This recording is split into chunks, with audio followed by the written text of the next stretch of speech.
আসসালামু আলাইকুম, welcome to Julius kitchen. আশা করি সবাই ভালো আছেন। আলহামদুলিল্লাহ, আমরাও সবাই ভালো আছি। আজকে আমি দেখাবো শাহি ফিরনি রেসিপি। আশা করি রেসিপিটা ভালো লাগবে। যদি ভালো লেগে থাকে ভিডিওতে একটা লাইক দিবেন এবং পরবর্তী রেসিপিগুলো দেখার জন্য চ্যানেলটাকে সাবস্ক্রাইব করবেন। যারা ফেসবুকে দেখছেন তারা পেজটাকে ফলো করবেন। চলে যাচ্ছে প্রস্তুত প্রণালীতে। এখানে আমি 1/4 কাপ পরিমাণে পোলাওয়ের চাল নিয়েছি। চালটাকে আমি পানি দিয়ে ভিজিয়ে রাখবো 30 মিনিট। 30 মিনিট ভিজিয়ে রাখলে চালটা অনেক নরম হবে। নিয়েছি কিছু কাজু বাদাম, এটাকে আমি কুসুম গরম দুধ দিয়ে ভিজিয়ে রাখবো। সব কাজগুলো আসলে আগে করে নিলে হয় কি রেসিপিটা সহজ হয়। এখানে আমি 1 চিমটি পরিমাণে জাফরান নিয়েছি, এটাকেও আমি কুসুম গরম দুধ দিয়ে ভিজিয়ে নিব।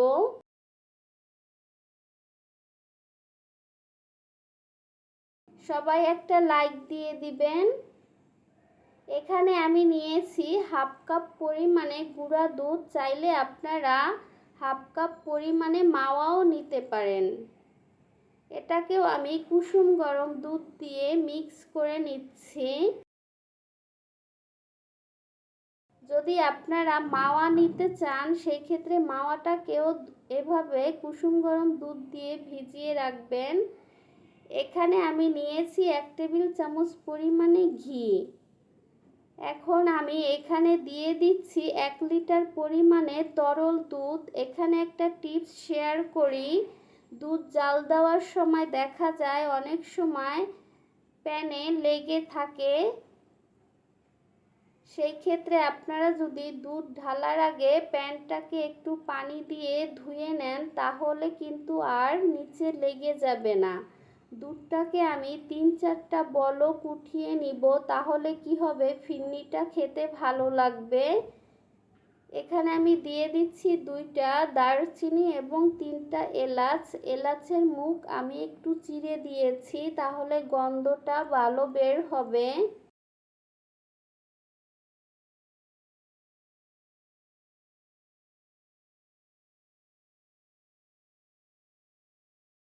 এখন আমি চালটাকে গুঁড়া করে নিব। অফ ক্যামেরায় আমি পরিষ্কার করে ধুয়ে নিয়েছি চালটাকে। চাইলে আপনারা এটাকে হাত দিয়েও গুঁড়া করে নিতে পারেন, আবার শিলপাটায়ও গুঁড়া করে নিতে পারেন, আবার আমার মতো এভাবেও গুঁড়া করে নিতে পারেন। তবে পেস্ট করবেন না, জাস্ট একটু ভাঙা ভাঙা থাকবে। দেখুন গুঁড়া করা হয়ে গিয়েছে।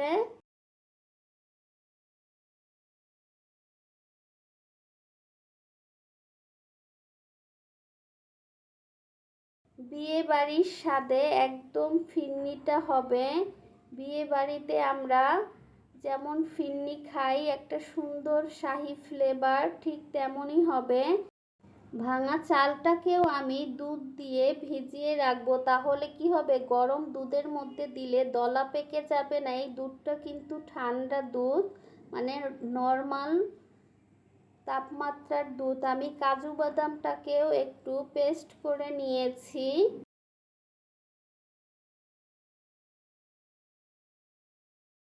এখন আমি দুধটা 3-4টা বলক আসার পরে ভাঙা যেই চালটা সেটাকে দিয়ে দিব।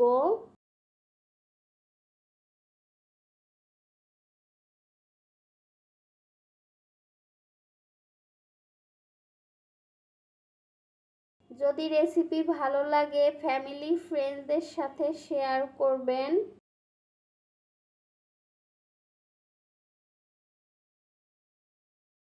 সাথে সাথে নেড়ে চেড়ে দিতে হবে, নয়তো দলা পেকে যাবে। এটাকে মিডিয়াম আঁচে রান্না করে নিব, বেশি হাই হিটে রান্না করতে যাবেন না, তাহলে দুধটা টেনে যাবে কিন্তু চালটা সিদ্ধ হবে না।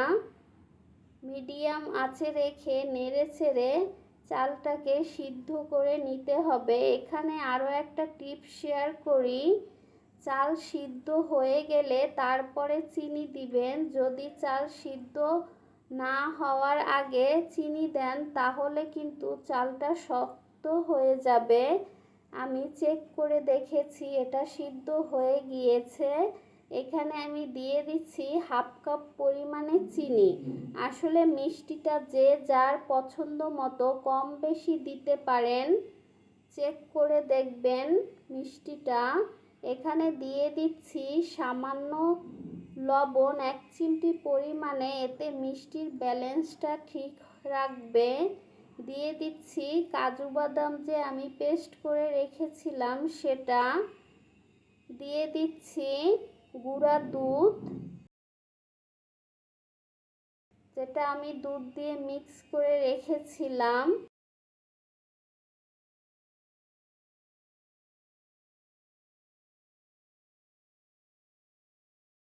সব উপকরণগুলো দিয়ে আমি 4-5 মিনিট রান্না করে নিব।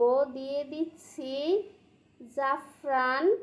যদি হাতের কাছে জাফরান না থাকে তাহলে আপনারা এখানে 1 চা চামচ কেওড়া জল দিতে পারেন, তাহলেও সুন্দর একটা ফ্লেভার আসবে।